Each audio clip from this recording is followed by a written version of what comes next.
지난주에 제가 말씀을 비춰서 이야기하면서 오케스트라의 한 비유를 들어서 이야기를 했습니다. 오케스트라의 음악을 연주하는 것을 우리가 들을 때 그 음악의 전체적인 화음이 잘 나타나도록 작곡가는 이미 가장 적절하게 악기의 소리를 조합해서 곡을 만들었다 했습니다. 각기 다른 악기들이 특성을 가지고 잘 살려 그 노래의 아름다움을 만들어내도록 해서 듣는 자가 보는 자가 다 즐길 수 있도록 그 음악을 만들었다고 합니다. 이번 주일에 교회 사이트에 정명훈 씨 오케스트라 연주하는 것을 여러분이 보셨습니까? 제가 그것을 보면서 이랬습니다. 사실 어디에 제일 초점을 두고 봐야 되는지 뭐라고 이야기해야 될지 모르겠습니다. 제가 그것을 보면서 제가 느낀 것을 보면서 이야기합니다. 지휘자가 어떻게 지휘하는지 여러분 보신 분은 아마 눈에 조금 기억이 되는지 모르겠습니다. 그 지휘자가 전체 오케스트라를 연주할 때 온몸으로 소리를 지르고 지휘합니까? 어떻게 합니까? 정말로 지휘자는 노래 전체에 전 단원들이 악기하는 사람들이 심취하는 것보다 노래 전체에 심취가 돼서 사실 지휘자는 노래를 즐기고 있다는 것입니다. 그 노래를 제일 즐기면서 지휘하는 자가 아니라 즐기는 자가 지휘자라는 것을 보면서 지휘자는 그 노래에 심취돼서 즐길 수 없는 자는 결코 지휘할 수 없다는 것입니다. 바이올린 하는 사람이라든지 각 악기를 다 하는 사람은 그 악기 음을 내기 위해서 거기에 초점을 두면 되는데 그 소리를 내는 사람이 사실은 어디에 또 제일 초점을 둬야 되는 거면 지휘자가 그 음악에 심취되어서 즐기면서 눈을 감고 그냥 손가락만 그냥 이래 놀리는데 각 연주자는 다 거기에 맞춰서 소리를 내는 모습을 보면서 음악은 다 각기 다른 소리를 내지만은 지휘자의 손끝에도 민감하게 반응하지 않으면 아름다운 소리를 낼 수 없다. 지휘자는 즐기고 앉아서 이런 자기가 즐기면서 손끝만 놀리면은 이 손끝 하나에 몸짓 하나에 전 대원이 다 같이 정확하게 놀아주는 것을 보고 이게 정말로 화합이고 이것이 아름다운 조화를 이루는 것이구나. 그럼 연습할 때도 그렇게 합니까? 합창 연습할 때 그렇게 합니까? 지휘자가 소리도 지르고 막 두드리기도 하고 난리가 난다는 것입니다. 합창대에 들어가서 연습해본 분들은. 그리고 단원들끼리 연습할 때는 지휘자가 자기의 그대로 의도가 안 될 때는 소리 난리를 지키고 그것이 되어 갈수록 소리를 낮추고 다 낮추고 온전히 연습되면은 지휘자는 즐긴다는 것입니다.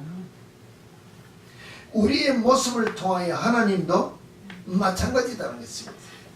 무슨 하나님이 나를 통하여 영광 받으시고자 내가 내 자리에서 내 소리를 낼 수 있도록 훈련 시킬 때는 두들기고 깨고 부수고 낮추고 우리가 말하면 몸부림치고 소리를 낼 수밖에 주여 도대체가 나는 이거 더 이상 할 수 없는 거야. 소리를 지를 때까지 두들기고 깨고 낮추고 부수고 우리가 뭐 짓눌고 받고 훈련시킨다는 것이에요. 그래서 마지막에 소리를 손발 다 들고 예 이제 원하는 대로 소리 내겠습니다 하면은 그때부터는 지휘자 주님이 그냥 어찌 즐기시면서 그래 해봐라 이러고 이제 우리를 이끌고 간다는 것입니다. 이게 하나님과 나 사이에 내가 하나님의 뜻에 합당한 모습으로 소리 낼 때까지 두들기고 깨는데 이 훈련을 하지 않고 그냥 내 하고 싶은 대로 끼끼끼끼 하고 소리를 내면은 지휘자가 나를 받아주느냐는 것입니다. 안 받아준다는 것입니다. 일반적인 면으로 좋게 이야기는 하나님께서 모태의 나를 이미 태중에 예정하셨다, 뭘 하셨다 합니다.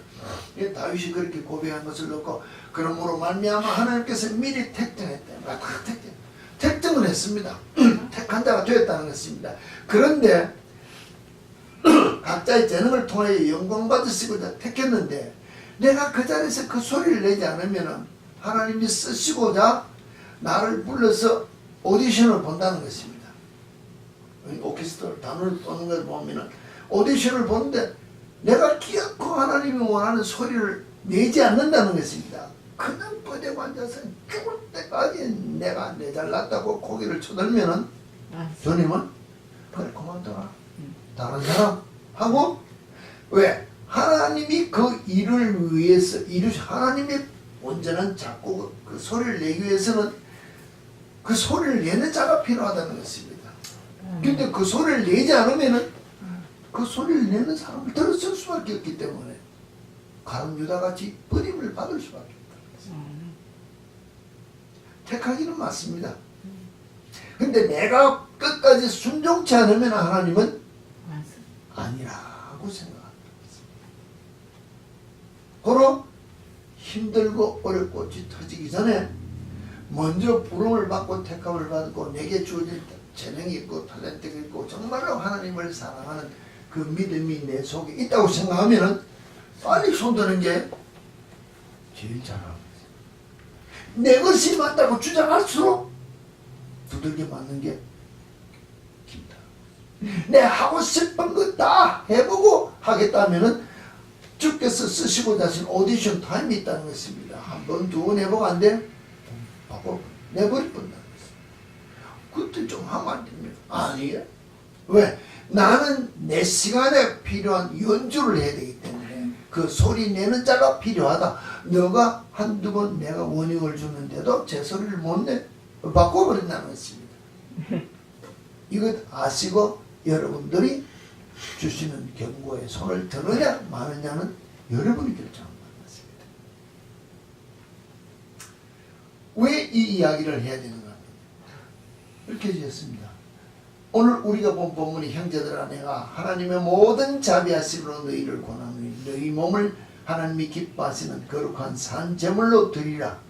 이는 너희가 드릴 영적 예배라. 이랬습니다. 이게 뭔가 하면은 뭐 그냥 영적 예배겠지 뭐 산제물이겠지 이렇게 간단하게 생각할 수도 있습니다. 그러나 내 몸을 산 제물로 드렸다면 내 몸은 없다는 것입니다. 내 육신에 무엇을 먹고자 하는 것, 내가 무엇을 행하고자 하는 것, 내 눈으로 보고 귀로 들으며 입으로 만족을 느끼고 피부로 오감으로 느낄 수 있는 만족을 위해 나를 위해 살고자 하는 욕심은 하나도 없다는 것입니다. 내가 살아가는 모든 삶 속에서 행하는 것이 하나님 앞에 떨어지는 예배로 살아야 된다. 이게 뭡니까? 하나님이 원하는 소리를 내는 오케스트라의 화음을 내는 삶을 살아가는 것입니다. 그러니 왼손이 하는 것, 오른손이 하는 것, 눈으로 보는 것, 귀로 듣는 것, 말로 행하는 것, 온몸으로 나타내는 것이 지휘자가 원하는 모습의 소리를 내는 내 삶이 되어야 되는 것이 영적 예배자의 삶이다 하고 이야기할 수 있는 것입니다. 그러니 사실 로마서 12장 1절에는 영적 예배자의 삶을 살기를 원하느냐? 죽은 자가 되지 않고는 오디션에 합격한 그 지휘자의 뜻에 합당한 모습으로 우리가 연주를 한다 그러면 지휘자는 눈 감고 있다는 것입니다. 그냥 노래가 흐를 동안에 그냥 머리에 드는 대로 그냥 손발을 움직이며 뭐 눈으로 몸으로 머리를 온몸으로 표현할 수 없지 않습니까? 손발 자기는 아무것도 아닌데 온몸을 흔드는 그 자체가 노래 전체의 흐름을 나타낼 때 그 손발 전체 온 머리끝 하나껏 눈빛 하나껏 이게 움직일 때마다 그것이 그 악기에 해당되는 자는 민감하게 그 타임의 소리를 내더라는 것입니다. 우리는 볼 때 지휘자가 왜죠? 이 지휘자는 이렇게 하고 저 지휘 자기 스타일인 줄 아는데 그 음악에 맞도록 지휘를 한다는 것입니다. 음악마다 다 특성이 다르기 때문에 음악마다 다 나타나는 것이 다르기 때문에 그럼 하나님께서 나를 통하여 오늘 네 오른손을 통하여 네 왼손을 통하여 네 입을 통하여 하는 말을 통하여 보는 것을 통하여 내가 영광 받기를 원한다고 사인이 딱 왔다고 하면은 내가 그 즉시 그 말을 해야 되고 그 행동을 해야 되고 그 손으로 발로 하나님의 영광을 나타낼 수 있는 것으로 반응이 돼야 이게 영적 예배자의 삶, 내가 죽은 자의 모습을 드리는 삶이다 라고 성경은 우리에게 이야기하고 이것을 예를 들어 깨달아 알도록 이 오케스트라 음악을 우리에게 사실은 주었다는 것입니다. 작곡자는 나고 지휘자도 나다. 너희들이 내가 원하는 모습대로 소리를 내고 내가 원하는 모습대로 그 자리에 앉아서 그 소리를 내야 내가 영광을 받는다. 그럼 어디에 초점을 두고 살아야 돼? 지휘자에게 초점을 두지 않으면 연주자는 타임을 맞출 수 없다는 것입니다. 지휘자가 손끝이 어디로 노는지 거기에 막 악기 열심히 하지만은 그 순간 다음에 어떤 뭐랄까 템포랄까 모습이 바뀔 때마다 지휘자에게 초점이 가지 않으면 안 맞는다는 것입니다. 고로 오늘 나를 통하여 이 시간 나를 통하여 무엇을 하라고 하면 그 행동이 딱 끝남과 동시에 즉시 다음에 나에게 무엇을 행하라고 하고 초점을 지휘자를 향하여 주님을 향하여 포커스를 두지 않으면 나를 통하여 행하시고자 하는 그 일을 내가 놓칩니다. 고로 지금 나를 통하여 무엇을 하라 했으면 열심히 하면서도 순간순간 주님에게 포커스를 두고 살지 않으면 지휘자의 뜻, 주님의 뜻을 내가 놓치면 박자가 맞지 않는다. 엇박자가 난다. 엇박자라는 것 자체는 뭐 이미 제 소리가 아니라는 것입니다. 노래 전체를 다 망친다는 것입니다.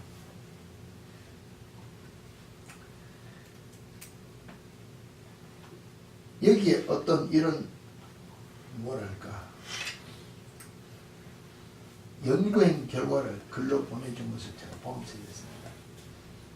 뭐 존 고트먼이라는 교수가 700쌍의 부부를 놓고 이렇게 연구한 것을 놓고 이야기했다. 오랫동안 연구한 것을 놓고 이야기했는데 그건 다 생략하고 봅니다. 그 다음에 뭐 3000쌍의 부부를 놓고 연구 10년 이상 20년 이상 연구를 한 결과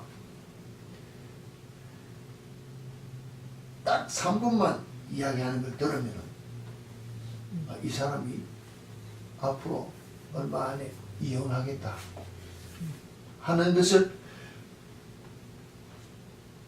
97%의 확률로 알아낸다고 했습니다.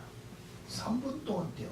어떠한 주제를 놓고 둘이 부부가 이야기하는 것을 놓으면 이 사람은 앞으로 뭐 툭닥거리고 싸우지만은 그냥 살겠다. 아니면은 아무리 겉으로 사랑한다고 떠들고 있어도 뭐 수년 후에는 이혼할 수밖에 없다는 것을 이렇게 97% 알아낸다는 만큼 이야기를 했습니다.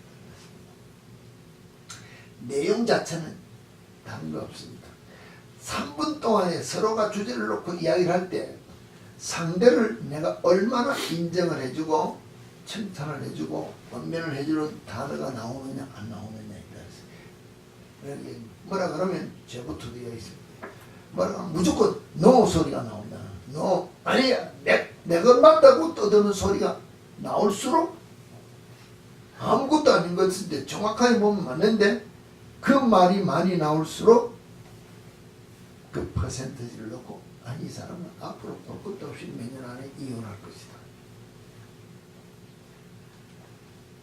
그 말이 아무것도 아닌 것 같은 충분히 자기 감정을 말할 수 있는 것 같은데 아니라고 이야기하는 것처럼 오늘 여러분들이 신앙생활하면서 신랑 대신 주님과 기도하면서 대화한다고 합시다. 이 기도가 사실은 기도 자체가 나의 신랑 되신 주님을 기쁘시기 위하여 감사의 기도가 있느냐, 내 육신의 무엇을 위해서 필요한 것을 채워달라고 불평불만 없이 주여 이거라고 요구 조건을 내느냐에 따라서 주님과 나 사이가 온전한 관계에 들어갈 수 있는지 결판나는 것도 똑같다는 말씀.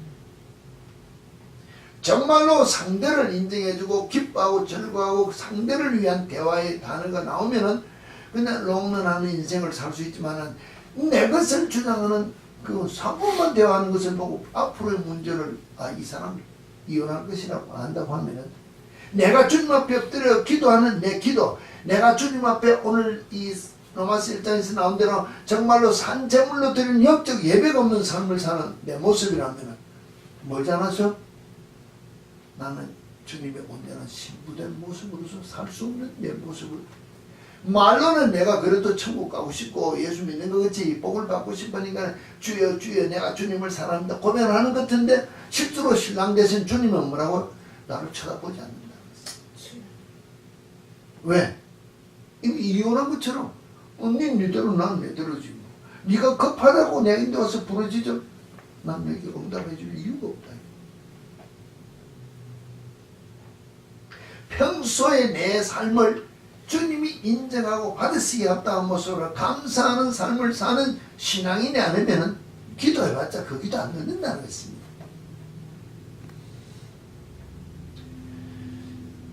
인터넷 글에 이런 제목이 나왔습니다.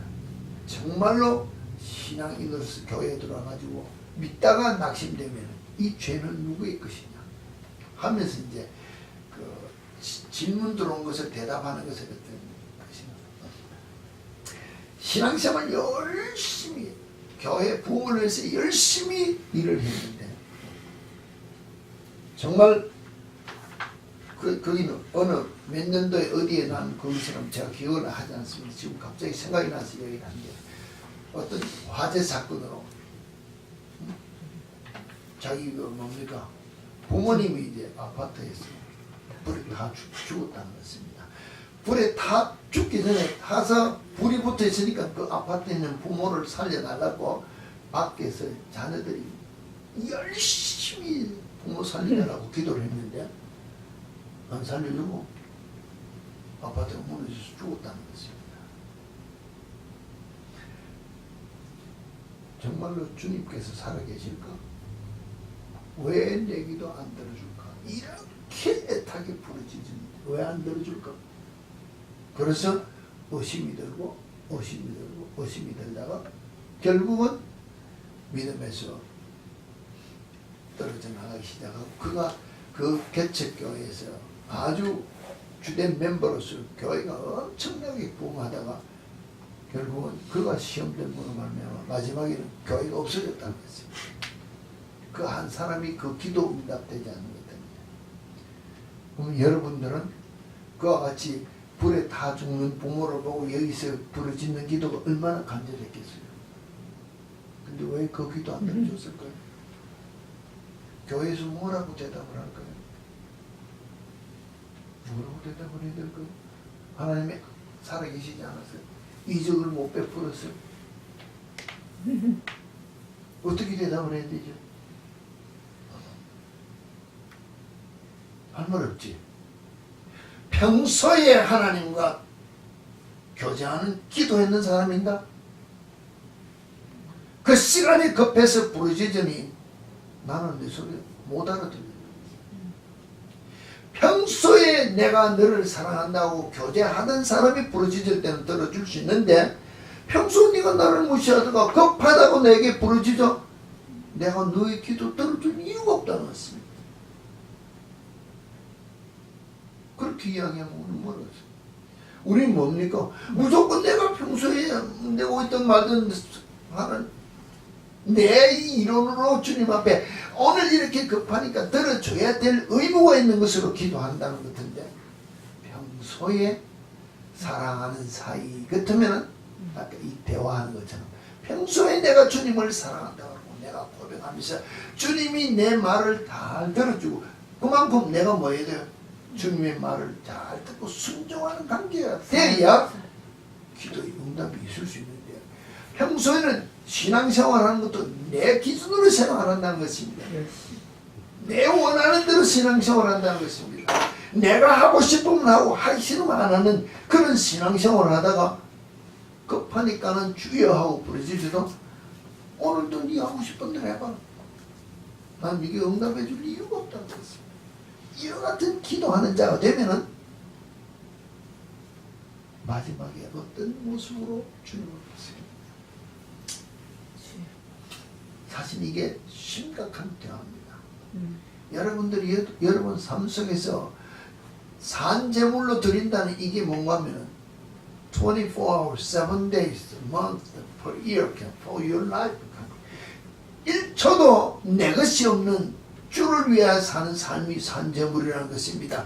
오늘 이때만 주님 앞에 드려지는 삶이나 아니라는 것입니다. 예배 시간이 나오시니까 예 하고 엎드려가 거룩한 척하고 있다가 아멘 하고 나가면서 오늘 우리가 뭐 성경 찬송 딱 덮으면은 그때부터 내 하고 싶은 대로 하는 이게 산제물이 아니라는 것입니다. 그래야 평소에 내 눈이 항상 주님을 바라보는 갈급한 심령으로 바라보는 소원이 있어야 기도 들어주고 내가 주님의 뜻에 순종하는 삶을 살지, 내 하고 싶은 대로 다 하다가 주님 잠시 계세요. 지금 이 시간은 내 하고 싶은 거 하는 시간이에요. 이러다가 주님 하고 부르짖으면 주님이 지금은 나는 내 할 시간, 내 일 할 시간이다. 네 부르짖어 봤자 나는 네 기도 안 되는데. 그럼 내가 급할 때 아무리 부르짖어 봤자 엉터리라는 거지.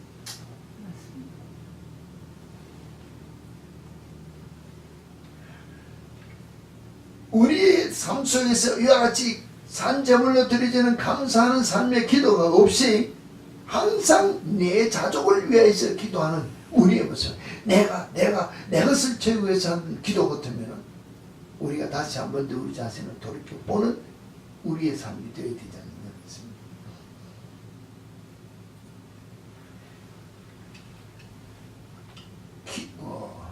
관상을 하겠습니다. 관상을 하면 우리 뭐 보기 좋게 이렇게 물고기 키우는 것을 뭐 금붕어 키우고 하고 이런 것을 보고 관상을 합니다. 그 중에서 코이라는 물고기가 있다고 했습니다. 이 물고기는 특이한 게 어항에다 넣고 키우면 한 5cm에서 8cm, 그러니까 한 2인치에서 3인치 정도밖에 안 큰다는 것입니다. 물고기가. 근데 이 고기를 이렇게 좀 더 큰 수족관에 가면 물탱크 크지 않습니까? 물탱크 큰 데 갖다 키우면 15cm에서 25cm로 큰다는 것입니다. 그런데 이것을 강물에다가 큰 데다가 방류해서 키우면 90cm에서 120cm까지 간다는 것입니다. 기적 같지 않습니까? 그렇죠? 왜 이 이야기를 할까요? 여러분이 내 잘난 맛에 살겠다고 내 욕심대로 내 하고 싶은 대로 살면은 내 이 작은 머리 안에 이것을 벗어나지 못하는 내 모습을 간다는 것입니다. 신앙생활도 내 이상을 못 보는, 내가 원하는 기준 이상으로 절대 믿음이 커질 수가 없다는 것입니다. 어항 속에 갇혀있는 작은 코요 같은 그와 같은 신앙인이라는 것입니다. 그런데 내가 보니까 우리 교회는 좀 더 특이한 것 같아. 우리 교인을 해서 교인들의 형편, 내가 보는 주위의 모든 모습에 맞도록 신앙생활해 보겠다고 조금 자신을 깨고 그 환경에 맞추면 그 환경만큼 믿음이 좀 더 자랄 수 있다는 것입니다. 근데 하나님의 무한성은 이 강물보다도 더 큽니다. 하나님의 무한성에 내 자신을 내던지고 그 안에서 믿음 생활하면 무한대나 마찬가지로 5cm에서 8cm밖에 안 크던 물고기가 120cm까지 클 수 있는 엄청난 크고요. 잘할 수 있는 신앙인이 될 수 있다는 것이에요. 여러분 어떤 모습으로 신앙생활을 하겠습니까? 내 고집하며 신앙생활을 하겠냐는 것입니다. 내 주위에 누가 뭘 하는 것 거기라도 좀 귀를 기울이고 내가 신앙생활을 하겠다고 자신을 깨느냐는 것입니다.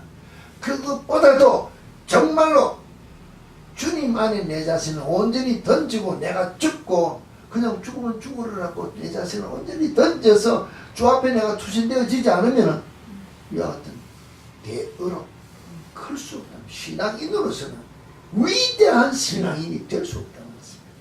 사람들이 다 위대하게 되고 싶다는 것입니다. 죽어서 수백 년이 지나도 누가 내 이름 알아주기를 원해. 이 사람 안 그렇습니까? 내가 죽고 없어져도 내 자식들도 나를 기억 안 하고 우리 아버지는 이러고 원망 불평하는 것보다는 와 우리 집안에는 우리 할아버지가 우리 정조 할아버지가 우리 이러면서 대대로 믿음의 조상 아브라함과 이삭 야곱처럼 믿음하면은 아브라함을 이야기하는 것처럼 믿음하면은 다윗을 이야기하는 것처럼 믿음하면은 내 이름을 불러줄 수 있는 후대가 일어나는 그와 같은 위대한 자가 되기를 원하느냐만 그러려면은 강물에 던져서 키우는 고기처럼 내 자신을 온전히 하늘 앞에 던지고 순종하지 않으면 이런 대어라는 고기 믿음의 위대한 자는 결코 못 된다는 것입니다. 내 생각에 내 만족에 늘 내가 먹고 마시는 것이 내 입에 있음으로 말미암아 만족해서 의왕 속에서 그냥 꼬리치고 왔다 갔다 하고 사람들이 보고 즐기는 것 내가 만족한 삶을 살 수 있을지 몰라도 하나님이 원하는 믿음의 위대한 자는 못 된다는 것입니다. 어떤 신앙인으로 여러분을 살기 원하겠습니다. 베드로를 보시기 바랍니다. 물론 앞서간 믿음의 선진들이 많습니다. 믿음의 선조들은 다 이와 같이 하나님 앞에 자신을 던진 그와 같은 사람이라는 것입니다. 아브라함이 하나님 앞에 온전히 던져졌기 때문에 아들도 죽이려고 칼을 들고 세상 말하면 설쳤지. 안 그러고 내가 이 아들을 죽이더라도 하나님이 살리실 것이다 하고 믿는 믿음으로 다음에 칼을 들고 죽이려 했는 거잖아요. 왜? 그게 하나님의 능력인 줄 알고 하나님 안에 들어간 삶을 살기 때문에. 아멘. 우리는 뭡니까? 주여 그럴 수 있습니까? 이러고 기도한다는 것입니다. 아 그래요? 내가 죽이죠. 그러면은 살리실 것은 왜? 이미 자기가 뭘 경험했습니까? 자기 안에 살아나 자기는 이런 아들을 낳을 수 없는데 낳게 했으니까 이건 죽이도 살리겠지. 이 믿음이 있다는 것입니다. 근데 우리는 그 믿음에 들어가기를 원치 않고 문 밖에서 아닙니다 하고 고개를 도래질하기 때문에 믿음의 위대한 자가 될 수 없는 우리의 모습이 안 되는 것입니다. 다윗이나 사드락과 메삭이나 아벤노고나 다니엘 같은 사람들이 뭐했습니까? 죽으면 죽지. 저 불이 뭐 그리 겁나냐? 던져라. 건지실 것이고 안 건져도 나는 이게 믿음이 죽는 자인데 우리는 아니라는 것입니다. 사자굴에 던지었는다. 알고도 이스라엘 향해서 예루살렘을 향해서 문을 열고 무릎 꿇고 기도하는 죽을 줄 알고 기도하는 이게 하나님 앞에 던져진 자의 삶이라는 것입니다. 이런 자의 삶이 나의 삶이 되어야 되지 않느냐. 그 사람은 그 사람들이라는 것입니다. 그 사람들처럼 믿음 안에서 내 이름이 나기를 원하느냐. 나도 그 삶이 내 속에 나타나야 내 이름이 그와 같이 믿음이 후대에게 남겨진다라고 성경은 가르쳐준다고 한다는 것입니다. 베드로가 뭐라 그랬습니까? 사도행전 4장 13절에 보면 이제 전도 하나 붙잡혀 들어왔습니다. 그 모든 사람들이 한 말이 뭡니까? 그들이 베드로와 요한이 담대하게 말함을 보고 그들을 본래 학문이 없는 범위로 알았다가 이상이 또 전에 베드로를 학문도 없고 무식한 것 같은데 하나님 앞에 부활의 주님 앞에 자신을 온전히 내던졌더니 성령이 충만함으로 담대하게 예수를 외칠 수 있는, 사람들이 깜짝 놀란다는 것입니다. 누가 내가 말할 때 내 말의 위대함을 알아주기를 원하느냐? 성령이 충만함으로 담대한 말을 할 때 이 말이 나타난다는 것입니다. 그냥 내 생각으로 하는 것이 아니라는 것입니다. 사도 바울을 보시기 바랍니다. 다 일하다 마지막에 붙잡혀 갔습니다. 사도행전 26장 24절부터 29절에 보면은 아그리파 왕 앞에서 모든 것을 막 변론하고 할 때 왕이 뭐라 그러는가 하면은 막, 야, 네가 미쳤다. 네가 학문이 너무 많아서 미쳤다. 막 왕이 미쳤다고 막 소리 지르고 이야기했대. 뭐라 그랬습니까? 왕도 다 알지 않느냐? 당신도 다 알지 않느냐? 정말로 죽게 생각하신 일은 왕 당신도 알지만 아무도 모르게 구석에 앉아 좀 맨날 그렇게 일어난 것이 아니고 모든 사람들이 다 알 만큼 죽게서 일었는데, 내가 지금 당신인데 할 수 있는 말은 내가 이렇게 보다도 당신도 예수 믿어라. 죄인이 왕 앞에 서서 지금 더 큰 소리 친다는 것입니다. 왜 이렇게 담대함이 있을까요? 왕이 할 말이 바울 보고, 네가 적은 말로 나를 보내어 그리스도인이 되게 하는구나. 그러니까 바울이 이르되 말이 적으나 많으나 당신뿐만 아니라 오늘 내 말을 듣는 모든 사람도 다 이렇게 결박된 것 외에는 나와 같이 되기를 하나님께 원하나이다. 담대하게. 내가 지금 당신들이 볼 때는 잡혀있고 죄인같이 가르지만 예수 앞에 담대하게 나처럼 예수 믿는 자 없다라고 말할 수 있는 게 누구 때문에? 자기 자신을 온전히 주님 앞에 죽은 것으로 내어놓기 때문에 성령이 충만하고 그와 같은 말을 할 수 있는, 이게 바른 신앙인이고, 이게 오늘 우리가 말하면은 주님께서 눈 감고 베드로에게, 바울에게 뭐합니까? 사인 보낸다는 것입니다. 이 시간에 이 소리 내라 하고 사인 보내니까는 성령의 충만함으로 훈련받은 그것을 놓고 담대하게 외치니까 저는 무식한 줄 알았더니 저렇게 담대하고, 와, 야, 죄인이라서 죽어서 살려달라 할 줄 알았더니 이것 말고는 너도 예수 믿는 자 되라. 이렇게 담대하게 외칠 수 있는 게 뭐라고요? 주님이 지금 주시는 사인에 반응해서 그 소리를 담대하게 낸다는 것입니다. 이게 뭡니까?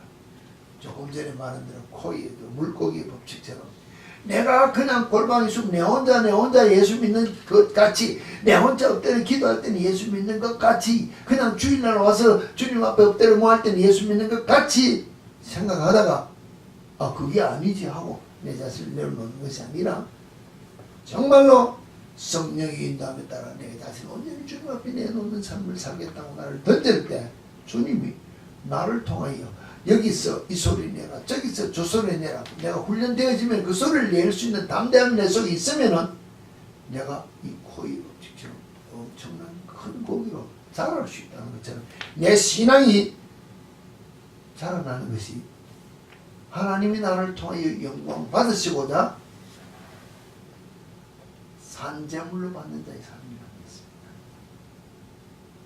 누구 하나는 이 중에서, 우리가 모인 이 중에서 목사만 그와 같은 삶을 살고 누구만 못찾는 사람은 이게 아니라는 것입니다. 여러분 각자가 다 부름을 받은 그 자리에서 그 악기로서 그 소리를 그 순간에 내야 될 사명이 여러분들에게 다 있고 부름을 받았고 소리내는 악기라는 것입니다. 영적 하나님이 받으시기에 합당한 산재물로 드리는 삶이 여러분 속에 다 주어진 사명이라는 것입니다. 주님은 여러분을 통하여 주어진 일터에서, 가정에서 또는 어머니로서, 아버지로서, 부모, 형제, 자녀로서 자기에게 주어진 위치에서 그 소리를 내므로 말미암아 하나님이 영광 받고자 사인을 할 때 그 소리를 내는 오케스트라의 그 소리가 통해서 온전한 노래를 만들어서 하나님께 영광 돌리고 사람들을 기쁘게 하는 것처럼 나를 통하여 많은 사람들에게 하나님을 전가하고 예수 그리스도가 우리 구주인 것을 나타내고 하나님의 영광을 위하여 내가 산제물로 드려지는 소리를 내는 자가 되지 않으면은 하나님이 나를 통하여 영광 받지 못하신다라고 이야기하는 것입니다.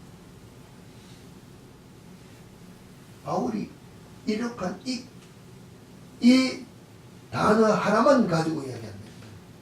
믿음으로 구원받는다고 해서 내가 믿으니 구원받고 세상 사람들은 내 삶대로 세상 사는 것과 동일하고 살아도 된다라고 말하는 말이 여기에 적응이 될 수 있습니까? 결코 맞지 않다는 것입니다. 네가 믿느냐? 믿는 자의 냄새를 나타내라. 네가 믿느냐? 주께서 원하는 소리를 내라. 네가 믿느냐? 그리스도와 하나 된 삶의 향기를 나타내어라. 그래야 내가 너를 통하여 영광 받으시고 네 인생의 주인 되시는 주님이 너를 향하여 사인 보낸 그 사인에 맞도록 내가 행동하는 삶, 소리를 내고 모든 것을 순종하는 삶을 살아라. 그래야 내가 너를 통하여 영광 받는다. 어렵고 힘들다고 소리하지 마. 지금은 소리를 내는 것이 아니고 앞뒤를 보세요. 전체를 보면 쉴 때도 있더라는 것입니다. 그래 안 그래? 가만히 있으면 된다는 것입니다. 지금은 다른 사람이 할 일이구나. 좀 쉬었다. 내가 할 줄 아니까는 내가 되겠다고 쫓아가는 게 아니라는 것입니다. 쉬라 할 때는 쉬고 소리를 내라 할 때는 내가 아무리 피곤하고 쓰러지고 지치고 코피를 줄줄 흘리더라도 하라 하면은 일어나서 하라고 달려가는 것이 이게 순종이라는 것입니다. 우리 뭡니까? 코피 나고 피곤하면 피곤하니까 이게 아니라는 것입니다. 지휘자의 사인이라는 것은 주님께서 여러분에게 주시는 그 말씀에 순종하는 삶을 사는 자를 통하여 하나님이 영광 받으시고 이와 같은 일을 통하여 산제물로 드려지는 삶이 영적 예배이기 때문에 우리는 부름받은 자는 영적 예배의 삶이 계속 지속되는 참백교회 성도 여러분의 삶이 되어야 되냐는 것입니다. 이 삶을 사는 자를 통하여 주님이 영광 받으시고자 여러분에게 영적 무한의 축복을 약속하셨다는 것입니다. 이 약속을 다 받아 주님께서 영광 받으시는 일에 쓰임을 받는 우리 참빛교회 성도 여러분의 삶이 되어지기를 주의 이름으로 축복합니다.